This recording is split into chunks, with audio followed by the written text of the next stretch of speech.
আসসালামু আলাইকুম ওয়া রাহমাতুল্লাহি ওয়া বারাকাতুহু। আলহামদুলিল্লাহ ওয়াসসালাতু ওয়াসসালামু আলা রাসূলিল্লাহ। মাহে রমাদান সমাগত।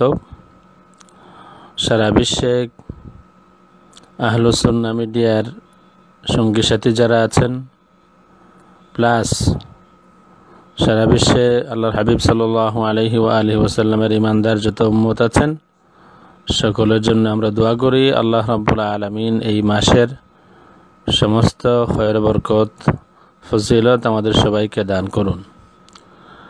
মাহে রমাদান সমাগত। তারাবিহ ফাইট শুরু হতে যাচ্ছে। 8 রাকাত না 20 রাকাত? আমরা ইতিপূর্বে বেশ আলোচনা করেছি। আজকে সংক্ষিপ্ত আলোচনা। লামাজহাবি, বদমাজহাবি, তথাকথিত আহলে হাদিস, আহলে জাল হাদিসদের শাইখুল ইসলাম হাফিজ ইবনে তাইমিয়া তিনি তার কিতাবে বলেছেন তারাবিহ 20 রাকাত, এই কথা প্রমাণিত। আসুন আমরা দেখি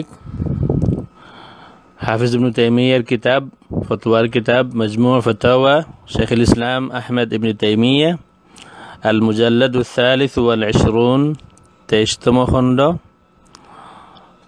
সৌদিতে এটা প্রকাশ হয়েছে। طبع بأمر خادم الحرمين الشريفين الملك فهد ابن عبد العزيز آل سعود, page 112, 112।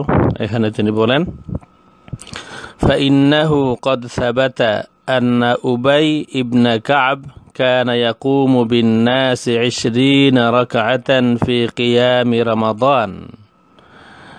এই কথা প্রমাণিত যে উবাই ইবনে কাব সবাইকে নিয়ে কিয়ামে রমাদানে 20 রাকাত পড়তেন। 20 রাকাতান ফি কিয়ামে রমাদান, কিয়ামে রমাদান অর্থাৎ সালাতুত তারাবিহ 20 রাকাত পড়তেন। ওয়া ইউতিরু বি-3, আর উইতির পড়তেন 3 রাকাত। ফারাআ কাসীরুম মিনাল উলামা আন্না যালিকা হুয়া সুন্নাহ, এবং এই কারণে অনেক উলামায়ে কেরামের অভিমত হলো এটাই সুন্নত। আন্না যালিকা হুয়া সুন্নাহ, 20 রাকাতই সুন্নত, এটা অনেক উলামায়ে কেরামের অভিমত।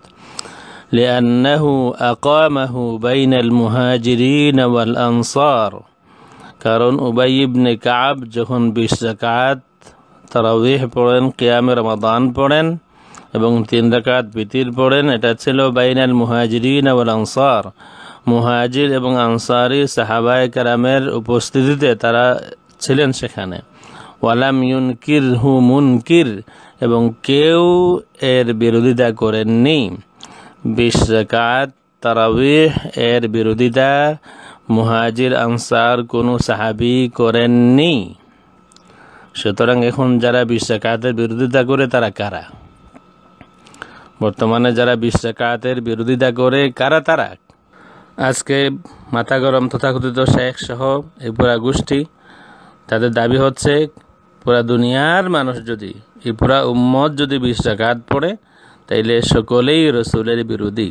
তারা এসেছেন রসুলের অনুসারী। সাহাবায়ে কেরাম সকলেই রসুলের বিরোধী, আর ওনারা এসেছেন বাংলাদেশে তাও রসুলের অনুসারী। মাআযাল্লাহ। আল্লাহ রাব্বুল আলামিন আমাদের সবাইকে এই ফিতনা থেকে হেফাজত করুন। আমরা সাহাবায়ে কেরাম যেটাকে সুন্নত মনে করেছেন, সাহাবায়ে কেরামের ইজমা যে কথার উপরে হয়েছে এবং যার বিরোধিতা কোনো সাহাবী করেননি, আমরা সেটাই অনুসরণ করব। মাহে রমাদানে আমরা কোনো ধরনের মতবিরোধ ছাড়া আমরা সকলে মিলে 20 রাকাত তারাবিহ পড়ব। কেউ যদি আসে তাকে বলে দিবেন যে আমরা সাহাবায়ে কেরামের সাথে আছি, আমরা 20 রাকাত তারাবিহ পড়ব। সাহাবায়ে কেরাম 20 রাকাত তারাবিহ পড়েছেন। আসসালামু আলাইকুম ওয়া রাহমাতুল্লাহি ওয়া বারাকাতুহু।